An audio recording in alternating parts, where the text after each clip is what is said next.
नमस्ते दोस्तों, कैसे हैं आप सब। क्या आपके मन में भी कभी ऐसे विचार आए हैं कि हमने अपनी आँखों से युद्ध नहीं देखा, या देखने को मिल जाता तो कितना अच्छा होता। अगर भूले से भी आपके मन में ऐसे विचार आए तो उन्हें निकाल बाहर फेंकिएगा, क्योंकि आज दुनिया के सिर्फ 2 देश आपस में लड़ रहे हैं, बल्कि 2 दिन भी नहीं हुए उन्हें लड़ते हुए, और उसका असर हम सभी पे साफ साफ दिखाई देना शुरू हो गया है। दरअसल वर्तमान समय में हर एक बड़ा देश एक दूसरे से जुड़ा है व्यापारिक दृष्टिकोण से। रूस के साथ तो भारत के संबंध काफ़ी मजबूत हैं, फिर भी क्या हम इस युद्ध के असर से बेअसर हो सकते हैं? नहीं ना। युद्ध की शुरुआत के कुछ मिनटों के भीतर ही दुनिया भर के वित्तीय बाजार यानी स्टॉक मार्केट तेज़ी से लुढ़कने लगे। तेल के दाम बढ़ने लगे। ग्लोबल ब्रेंट के दामों में इतनी तेज़ी आई कि वो $100 प्रति बैरल तक बढ़ गए। अभी और जाने कितना बढ़ेंगे नहीं पता। अभी तो ये शुरुआत है, आगे और जाने क्या क्या होगा।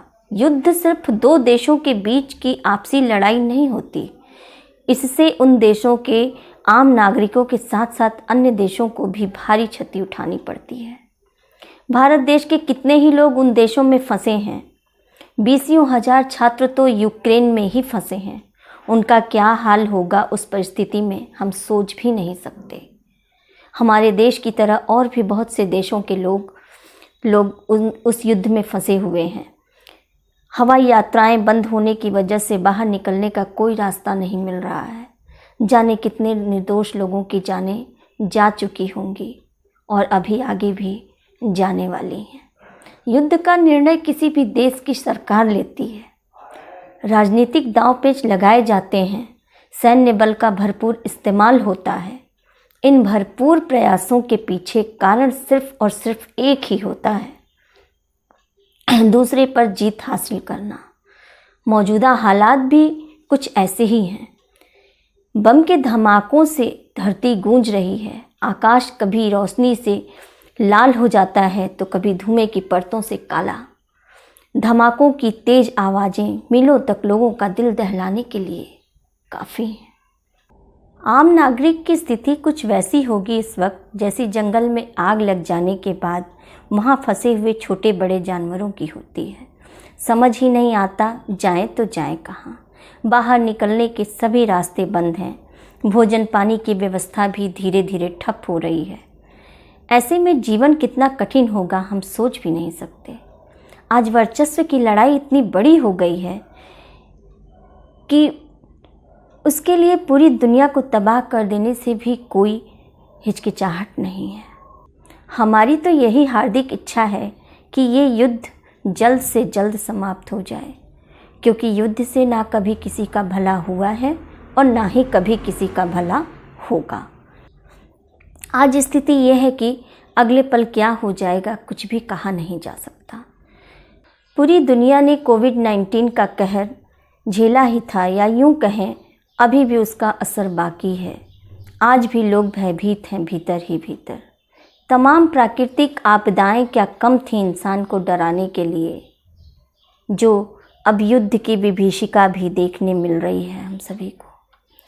आज भारत में लोग राजनीतिक दांव पेच भूलकर युद्ध की जटिलताओं पर चर्चा करने में लगे हुए हैं, क्योंकि ऐसी भयावह स्थिति को देखते हुए मुंह मोड़ लेना मतलब इंसानियत से मुंह मोड़ लेने के बराबर है। रूस ने यूक्रेन पर जिस तरह से हमला किया है, वहाँ की जो स्थिति है उसे बयां कर पाना भी मुश्किल लग रहा है। छोटे छोटे बच्चों पर इस युद्ध का क्या प्रभाव पड़ रहा है, उन्हें कितनी विकट परिस्थितियों का सामना करना पड़ रहा है, ये सारी बातें युद्ध कर रहे देशों के वरिष्ठ लीडरों को समझ क्यों नहीं आती। वो लोग ये क्यों भूल जाते हैं कि लोभ लिप्सा की भावना सिर्फ और सिर्फ पतन का मार्ग प्रशस्त करती हैं। उन्नति तो उससे कोसों दूर रह जाती है। आम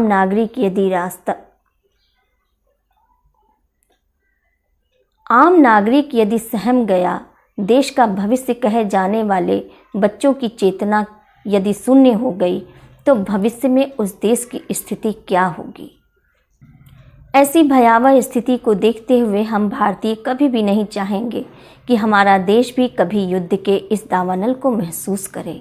हमारे देश की युवा पीढ़ी और बच्चे भी ऐसा दंश झेलें।